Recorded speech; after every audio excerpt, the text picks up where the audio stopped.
আজি নিমকি অলপমান বনালোঁ আৰু বনাইছোঁ যেতিয়া ৰেচিপিটো আপোনালোকৰ লগতো শ্বেয়াৰ কৰোঁ ভাবিছোঁ। আৰু নিমকিখিনি দেখিবলৈ কিমান ধুনীয়া হৈছে দেখিছে, আৰু খুব খাস্তাও হৈছিলে আৰু খাবলৈও ভাল হৈছিলে। আৰু আজি ইয়াত মই চীজ দিছিলোঁ আৰু অকণমান বেছি টেষ্টি হৈছিলে। সেই গতিকে ইয়াতে ময়দা লৈছোঁ, নিমখ, কালজিৰা, আজৱাইন দি এইখিনি ভালদৰে মিক্স কৰি লৈছোঁ।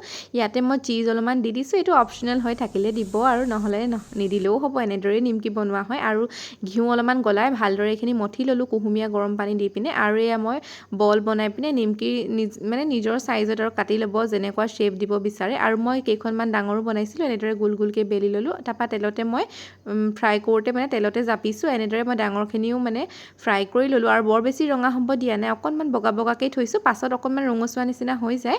তাৰপৰা মই সৰু নিমকিখিনিও ভাজি লৈছোঁ আৰু গৰমে গৰমে ভাজি থকা সময়তে চাহ একাপো খাই লৈছোঁ। খাবলৈ খুব সোৱাদ হৈছিল আৰু কিমান ধুনীয়া হৈছে, ক্ৰিস্পিও হৈছে।